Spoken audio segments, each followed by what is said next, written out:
The Other Daughter, Chapter 5, I Am the Affair Baby. That's right, the living, breathing reminder of every scandalous headline. And whispered judgment. My dad hesitated, looking uncomfortable.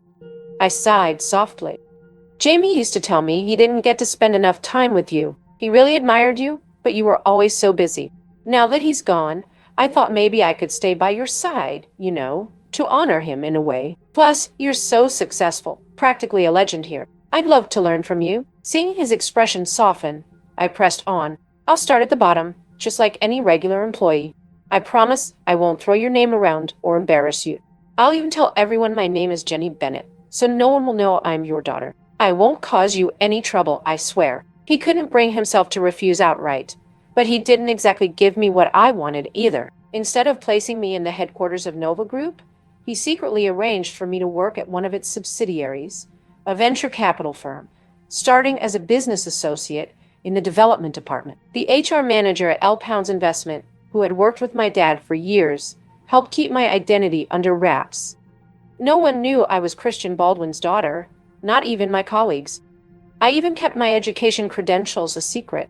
My job involved handing out surveys on the street and collecting responses for feasibility analysis. It was simple, repetitive work. Most of my coworkers didn't take it seriously, hiring students to hand out surveys and pester random pedestrians. The approach annoyed people, so hardly anyone stopped to fill out the forms properly. I studied the surveys carefully, identifying the right target audiences. For example, e-commerce projects were aimed at young adults, early education projects targeted new moms, and shared e-scooter projects were for office workers. By tailoring my approach, my analysis turned out to be useful and well received by clients. It didn't take long for Henry Smith, the company manager, to notice me. During a work report, I casually mentioned that I'd graduated from Harvard, and his surprise was obvious. A Harvard graduate doing surveys. That's such a waste of talent, he said, promoting me to team leader soon after. Within 2 months, I led my team to successfully secure 2 projects. My performance turned heads across the company. After the contracts were signed,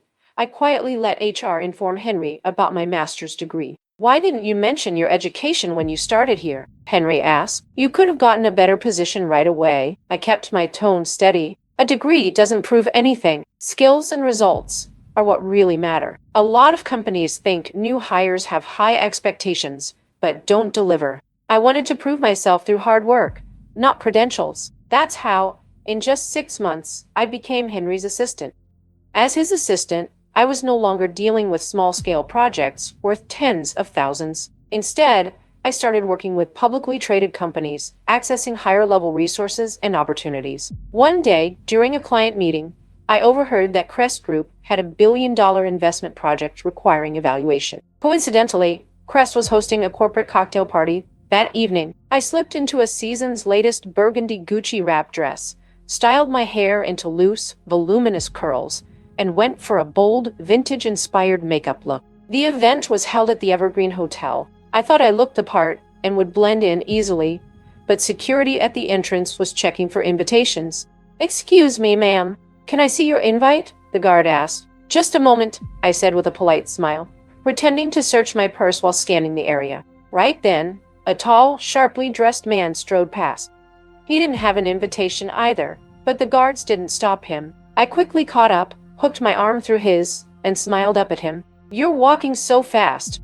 Couldn't you wait for me?" He turned, startled. He looked about 30, with sharp, chiseled features and captivating eyes. The security guards watched us walk in without a word. Once we were out of their sight, I let go of his arm and said, "I'm so sorry. I thought you were someone else." He smirked, his dark eyes sharp and probing, as if he could see straight through me. Then he gave a slight bow.